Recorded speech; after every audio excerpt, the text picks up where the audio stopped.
Hello everyone, welcome to break time classes.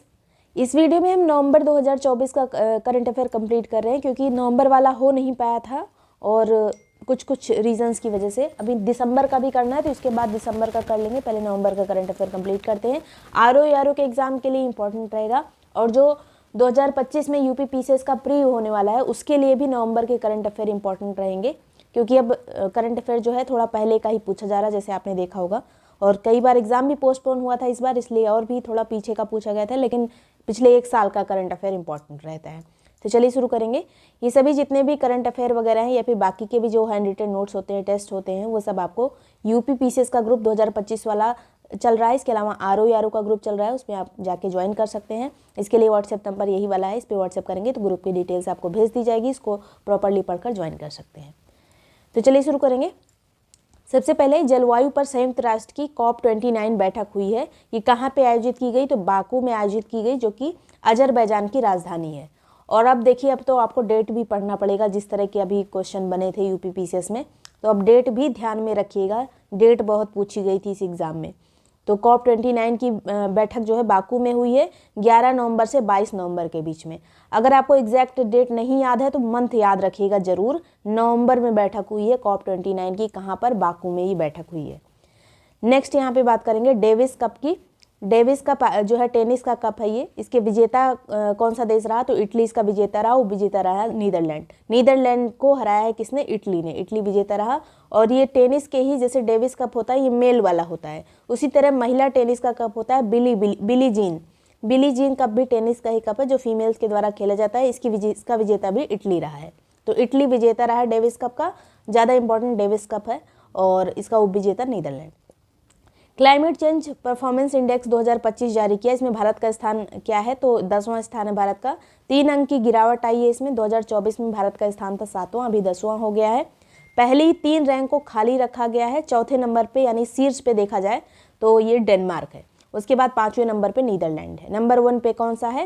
Number 1 3 पे तो 1 2 3 पे कोई नहीं है, लेकिन चौथे नंबर पे डेनमार्क है। उसके बाद नीदरलैंड है। टोटल 67 कंट्रीज़ की यहाँ पर रैंक जारी की गई है क्लाइमेट चेंज वाली, जिसमें भारत का नंबर है 10वां। और यहाँ पर एक कुछ और चीज़ इसमें बताई गई है इस इंडेक्स में कि भारत की प्रति व्यक्ति कार्बन डाइऑक्साइड उत्सर्जन की दर कितनी है? तो 2.9 टन है, जो कि वैश्विक दर जो है 6.6 टन से कम है, काफ़ी कम है। 2.9 टन है भारत की CO2 की जो उत्सर्जन दर है, और वैसे है 6.6। और ये जो है COP29 के जो ये बैठक हुई थी उसी दौरान ये घोषणा की गई थी। और नंबर 1 पे CO2 उत्सर्जन, कार्बन डाइऑक्साइड उत्सर्जन कौन सा देश करता है? तो चीन करता है। सेकंड नंबर पे अमेरिका करता है और थर्ड पे अपना भारत है। पहले नंबर पे चीन सबसे ज़्यादा CO2 उत्सर्जन में। नेक्स्ट बात करेंगे, देश के पहले संविधान संग्रहालय का उद्घाटन कहाँ पे किया गया है? तो सोनीपत में किया गया है, हरियाणा में, संविधान संग्रहालय का उद्घाटन। नेक्स्ट है, नवंबर 2024 में भारत के CAG कौन बने? तो के संजय मूर्ति बने गिरीश चंद्र मुर्मू के स्थान पर। और ये जो CAG का पद होता है संविधान के भाग 5 में दिया हुआ है, आर्टिकल नंबर 148 से 151 के बीच में। अगर एक ही आर्टिकल उसमें आता तो ज़्यादातर आर्टिकल 148 लिखा रहता है, लेकिन इसका मतलब यहाँ से लेकर यहाँ तक इसके CAG के बारे में है। नेक्स्ट है, बुकर प्राइज़ 2024 कौन जीता है? तो सामंथा हार्वे जो है बुकर प्राइज़ इन्होंने जीता है। और इनकी बुक के लिए जिसका नाम है ऑर्बिटल। ऑर्बिटल किसकी बुक है पूछा जा सकता है? तो सामंथा हार्वे की, जिसके लिए इनको बुकर प्राइज़ मिला है। बुकर प्राइज़ वो प्राइज़ होता है जिसमें मतलब अंग्रेजी भाषा में जो पुस्तकें लिखी जाती हैं, जो UK आयरलैंड में रिलीज़ होती, मतलब वहाँ पे जो है प्रकाशित की जाती हैं और इंग्लिश में ही होती हैं। ये सामंथा हार्वे की ऑर्बिटल जो है इस पुस्तक, इसको मिला है बुकर प्राइज़। इसके अलावा इंटरनेशनल बुकर प्राइज़ जो है मई में दिया गया था, तो ये मिला था जेनी एर्पेनबेक को। ये जो इंटरनेशनल बुकर प्राइज़ होता है इसको किसी भी भाषा में लिखा जा सकता है, लेकिन उसका जो है अंग्रेजी अनुवाद होना ज़रूरी है और उसको जो है प्रकाशित होना चाहिए UK या आयरलैंड में, उसके अंग्रेजी अनुवाद को। तो कैरोस जो है इनकी पुस्तक का नाम है, जर्मनी की है ये जेनी एर्पेनबेक, और इसका पुस्तक का अनुवाद किसने किया अंग्रेजी भाषा में? तो माइकल हॉफमैन ने किया है। ये जर्मन पुस्तक है कैरोस, जिसको जेनी एर्पेनबेक ने लिखा है। इसके लिए इनको इंटरनेशनल बुकर प्राइज़ मिला था। और बुकर प्राइज़ नवंबर में किसको मिला है? सामंथा हार्वे को, ऑर्बिटल के लिए। नेक्स्ट है, ऑस्कर 2025 के लिए भारत की तरफ से जो शॉर्ट फिल्म की एंट्री हुई थी वो कौन सी शॉर्ट फिल्म थी? तो sunflowers were the first ones to know, ये जो है भारत की तरफ से शॉर्ट फिल्म एंट्री थी। और वैसे जो एंट्री थी फिल्म की लापता लेडीज़ थी, अब बाहर हो गई है। नेक्स्ट बात करेंगे, राष्ट्रीय संविधान दिवस किस दिन मनाते हैं? तो 26 नवंबर को मनाया जाता है। 75 साल अब इसके पूरे हो गए हैं और इस दिन जो है हमारा संविधान कंप्लीट हो गया था 1950 में, 1949 में कंप्लीट हो गया था। 26 नवंबर 1949 में कंप्लीट हो गया था। उसके बाद 26 जनवरी 1950 को हमारा संविधान जो है लागू हुआ था। नेक्स्ट बात करेंगे, यहाँ पर संविधान दिवस मनाने की शुरुआत 2015 से की गई थी। भारत में सबसे बड़ा दुग्ध उत्पादक राज्य कौन सा है? अभी जो सांख्यिकी आई है 2024 वाली, उसमें जो है उत्तर प्रदेश नंबर 1 पे है दुग्ध उत्पादन में। उत्तर प्रदेश का कितना शेयर है दुग्ध उत्पादन में टोटल भारत में? तो 16.21%। सेकंड नंबर पे राजस्थान आता है, थर्ड पे मध्य प्रदेश आता है। अभी जो है इस तरह का क्वेश्चन पूछा गया था जिसमें बिहार वाला जो था गलत दिया हुआ था कि बिहार का कितना शेयर है दुग्ध उत्पादन में। नेक्स्ट बात करेंगे, टोटल भारत में कितना मिल्क उत्पादन यहाँ पर हुआ है 2024 में? तो 240 मिलियन टन। इसके अलावा 3 चीज़ और इसमें दी गई है, जैसे अंडा उत्पादन में नंबर 1 पे कौन है? तो आंध्र प्रदेश है, सेकंड पे तमिलनाडु है। मांस उत्पादन में नंबर 1 पे पश्चिम बंगाल है, सेकंड पे उत्तर प्रदेश है, याद रखिएगा। मांस उत्पादन में उत्तर प्रदेश का दूसरा नंबर है, पहले नंबर पे पश्चिम बंगाल है, फिर महाराष्ट्र है। ऊन उत्पादन में नंबर 1 पे राजस्थान है, उसके बाद जम्मू कश्मीर है, फिर गुजरात है। ऊन में नंबर 1 पे राजस्थान है। अगला बात करेंगे, नेशनल प्रेस डे ये किस दिन मनाया गया? तो 16 नवंबर को मनाया गया। डेज बहुत पूछे गए थे इस बार और ये आगे भी पूछे जा सकते हैं। तो 16 नवंबर को मनाया गया था, उसको अरेंज करने को आया था डेज को, तो उस तरह से याद कर लीजिए। अब आगे भी पूछा जा सकता है, कुछ भी अब पूछा जा सकता है, तो सब कुछ पढ़ना है। नेशनल प्रेस डे 16 नवंबर को मनाया गया और 1966 में इसी दिन जो है प्रेस काउंसिल ऑफ इंडिया का गठन किया गया था, इसीलिए इसको 16 नवंबर को नेशनल प्रेस डे मनाते हैं। वर्ल्ड प्रेस फ्रीडम डे किस दिन मनाते हैं? तो 3 मई को मनाते हैं। 2024 में इसकी थीम क्या थी? तो a press for the planet, journalism in the face of environmental crisis. A press for the planet, journalism in the face of environmental crisis 3 मई का थीम था वर्ल्ड प्रेस फ्रीडम डे का। नेक्स्ट बात करेंगे, विश्व विरासत सप्ताह 2024 कब से कब तक मनाया गया? तो ये जो है 19 नवंबर से 25 नवंबर के बीच में जो है ये वीक मनाया गया, विश्व विरासत सप्ताह 2024। इसके अलावा वर्ल्ड हेरिटेज डे यानी विश्व विरासत दिवस किस दिन मनाते हैं? तो 18 अप्रैल को मनाया जाता है। ये भी क्वेश्चन पूछा गया था इस बार। अगला है यहाँ पर फिक्की जो है federation of Indian chambers of commerce and industry, इसके जो अध्यक्ष बने नए कौन बने? तो हर्षवर्धन अग्रवाल बने हैं। फिक्की की स्थापना 1927 में हुई थी, नई दिल्ली में हेडक्वार्टर है इसका। नेक्स्ट यहाँ पर स्थापना याद रखिएगा 1927। अगला है 15वां जो वज्र प्रहार है, वज्र प्रहार एक्सरसाइज है 2024, ये भारत और अमेरिका के बीच में आयोजित की जाती है। 15वें नंबर की अभी आयोजित की गई है 2 नवंबर से 22 नवंबर के बीच में। अब डेट बहुत इंपॉर्टेंट है, सारी एक्सरसाइज की डेट मैच करने को आई थी एग्जाम में, तो याद रखिएगा नवंबर में हुआ था वज्र प्रहार 15वें नंबर वाला और इसका आयोजन अमेरिका में किया गया था। पद्म भूषण सम्मानित शारदा सिन्हा का निधन हो गया, अभी रिसेंटली ही हुआ है। बहुत फेमस लोक गायिका थी बिहार की, तो इनका जो है 5 नवंबर को निधन हो गया। अब ऐसे जब विभूतियाँ किसी का निधन होता है तो वो भी मैचिंग में मतलब क्रोनोलॉजी में पूछा जा सकता है कि कब मतलब कौन सी घटना पहले हुई फिर कौन सी हुई, तो इसको अरेंज करने को आ सकता है। तो उसमें याद रखिएगा निधन इनका 5 नवंबर को हुआ है, नवंबर में हुआ है इनका निधन। पद्म विभूषण इनको कब मिला था? तो 2018 में मिला था। आगे बात करेंगे, लकड़ी से बना पहला उपग्रह जिसका नाम है लिग्नोसैट, इसको किसने लॉन्च किया है? तो ये जापान ने लॉन्च किया है। जापान ने लॉन्च किया, लेकिन स्पेसएक्स के एक रॉकेट से इसको लॉन्च किया गया है। लकड़ी का बना हुआ है लिग्नोसैट। पहला एशियाई बौद्ध शिखर सम्मेलन ये जो है कहाँ पे आयोजित किया गया? तो नई दिल्ली में आयोजित किया गया 5 से 6 नवंबर के बीच में। थीम इसकी थी the role of Buddhism in strengthening India. पहला एशियाई बौद्ध शिखर सम्मेलन है, नई दिल्ली में आयोजित किया गया है नवंबर में। भारतीय एक्टर जो थाईलैंड के लिए ब्रांड एम्बेसडर बने हैं, इनका नाम क्या है? तो सोनू सूद बने, वहाँ के पर्यटन विभाग के द्वारा इनको जो है बनाया गया है, सोनू सूद। उरुग्वे के राष्ट्रपति कौन बने हैं? तो यामांडू ओरसी बने। यामांडू ओरसी जो हैं उरुग्वे के राष्ट्रपति बने हैं। उरुग्वे जो है ये दक्षिण अमेरिकी देश है और ये मतलब कोस्टल से इसकी सीमा लगती है, समुद्र से सटा हुआ है। नेक्स्ट है 12वें अंतर्राष्ट्रीय पर्यटन मार्ट का आयोजन जो है कहाँ पे किया गया है? तो काजीरंगा में किया गया है, जो कि असम में है। 12वां अंतर्राष्ट्रीय पर्यटन मार्ट यहीं पर आयोजित किया गया है। वर्ल्ड टूरिज्म डे किस दिन मनाते हैं? तो 27 सितंबर को मनाते हैं। और थीम इस बार वर्ल्ड टूरिज्म डे की क्या थी? ये पर्यटन से संबंधित है, इसीलिए यहाँ पर डे लिख दिया है। थीम इस बार थी टूरिज्म एंड पीस। और नेशनल टूरिज्म डे किस दिन मनाते हैं? तो 25 जनवरी को मनाते हैं। खौफ देख रहे हैं आप यूपीपीसीएस के एग्जाम का 2024 वाले कि मैंने सब कुछ लिख दिया है यहाँ पर, सारे डे चाहे वर्ल्ड वाला पूछे या नेशनल वाला। वर्ल्ड टूरिज्म डे 27 सितंबर, नेशनल टूरिज्म डे 25 जनवरी।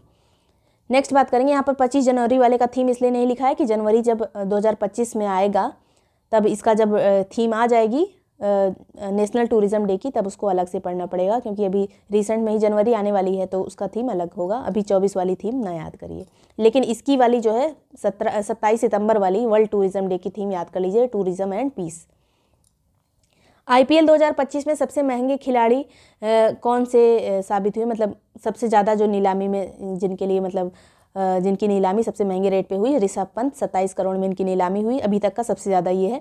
सेकंड नंबर पे श्रेयस अय्यर थे, और ऋषभ पंत को किसने खरीदा है, तो यूपी सुपर जायंट ने। पैन 2.0 प्रोजेक्ट को मंजूरी दे दी गई है, ये वित्त मंत्रालय का प्रोजेक्ट है पैन 2.0, जिसके तहत पैन कार्ड्स को डिजिटल बनाने के लिए ये प्रोजेक्ट चालू किया गया है। नेशनल नेचुरल फार्मिंग मिशन की शुरुआत जो है, इसको मंजूरी दे दी गई है नेचुरल फार्मिंग के लिए, और इसको जो है कृषि और किसान कल्याण मंत्रालय के द्वारा किया जा रहा है। इसका बजट जो है टोटल वो है 2481 करोड़ रुपए, 2481 करोड़ रुपए, और ये वाला वित्त वर्ष जब कंप्लीट होगा तब तक के लिए है ये। जो ये वित्त आयोग बना है जो अभी, उसको वो जब कंप्लीट होगा तब तक के लिए है ये नेशनल नेचुरल फार्मिंग मिशन। नवंबर में फेंगल एक चक्रवात आया था, जो कि कहाँ आया था, बंगाल की खाड़ी में आया था, तमिलनाडु का तट इससे प्रभावित हुआ था। और फेंगल नाम किसने दिया, तो सऊदी अरब ने। नाम वगैरह अभी तक बहुत पूछे जाते थे UPPCS वगैरह के एग्जाम में, RO में भी इंपॉर्टेंट रहेगा ये। फेंगल चक्रवात जो है नवंबर में आया है, ये भी याद रखिएगा किस मंथ में आया है, नवंबर में बंगाल की खाड़ी में। इसके अलावा अक्टूबर में भी बंगाल की खाड़ी में एक चक्रवात आया था जिसका नाम था दाना। इसका नाम किसने दिया था, तो कतर ने इसका नाम दिया था। भारत का 56वां टाइगर रिजर्व कौन सा बना है, तो गुरु घासीदास तिमोर पिंगला जो है ये 56वां टाइगर रिजर्व बन गया है छत्तीसगढ़ में। और 55वां कौन सा था, तो धौलपुर करौली टाइगर रिजर्व जो कि राजस्थान का है। 54वां कौन सा था, तो वीरांगना दुर्गावती टाइगर रिजर्व जो कि मध्य प्रदेश का है। 56वां अभी बना है गुरु घासीदास।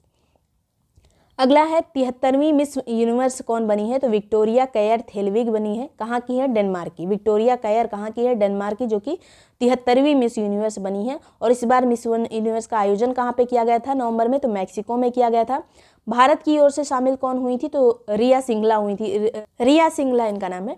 भारत की तरफ से जो मिस यूनिवर्स अभी तक रह चुकी हैं, तो सुष्मिता सेन 1994 में, उसके बाद सन 2000 में लारा दत्ता, सन 2021 में जो है Harnath Sandhu.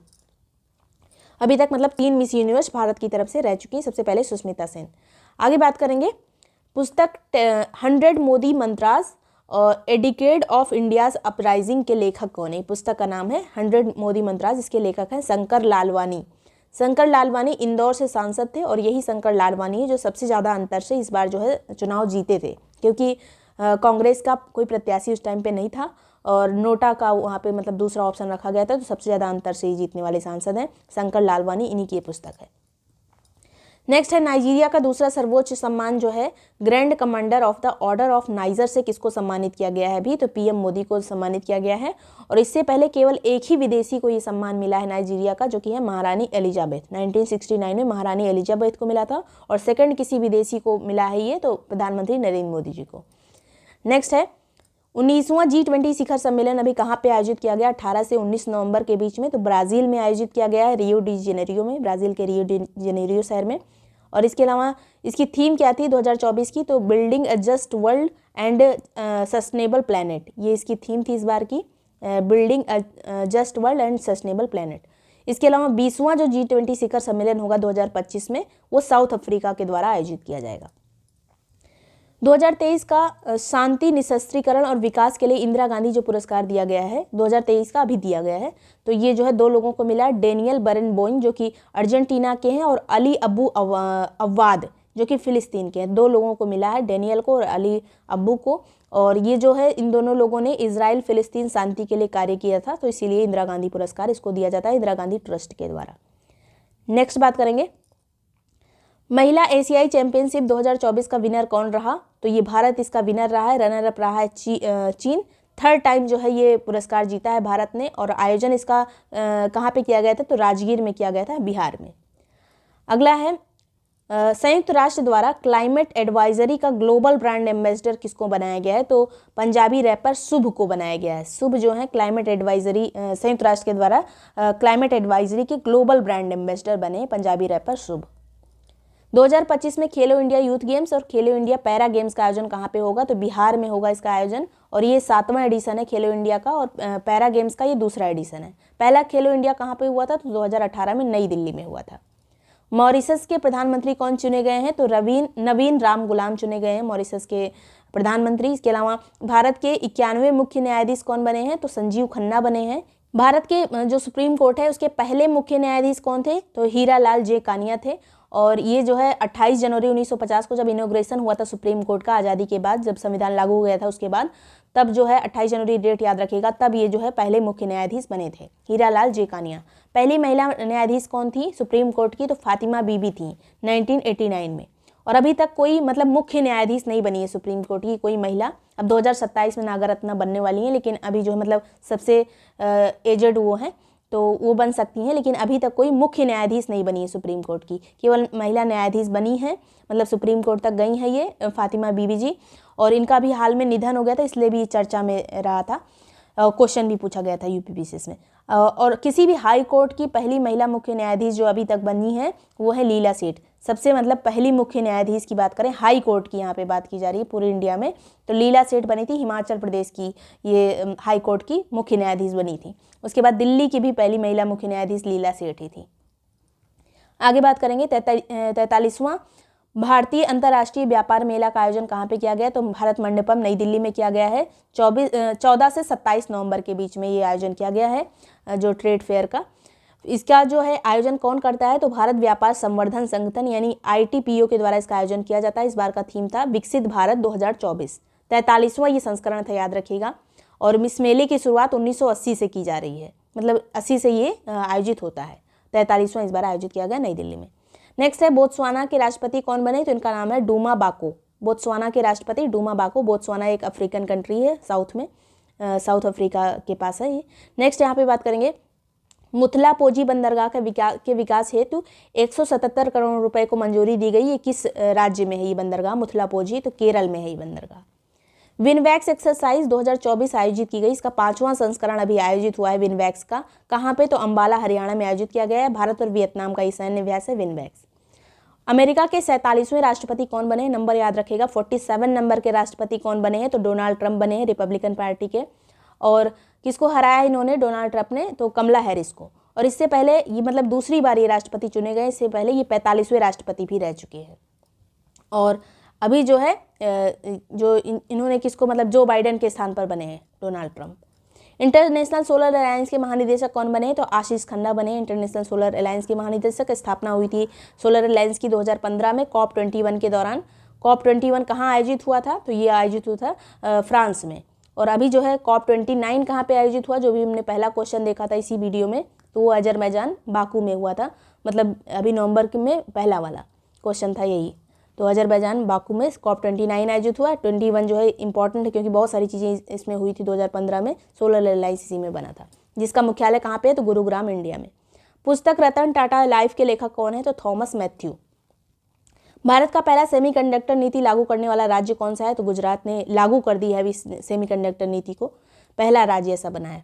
Green ship incentive लागू करने वाला भारत का पहला बंदरगाह कौन सा है? तो मर्मुगाओ है, जो कि गोवा का बंदरगाह है। इसके अलावा 2024 में बैलन डी ओर पुरस्कार जीतने वाली फुटबॉलर कौन सी हैं? तो ये सेकंड टाइम इनको मिला है लगातार। पिछली बार भी 2024 में भी, मतलब इससे पहले 2023 वाला भी इनको ही मिला था, उसके बाद अभी फिर मिला है एताना बोनामाती को। फुटबॉलर हैं ये स्पेन की।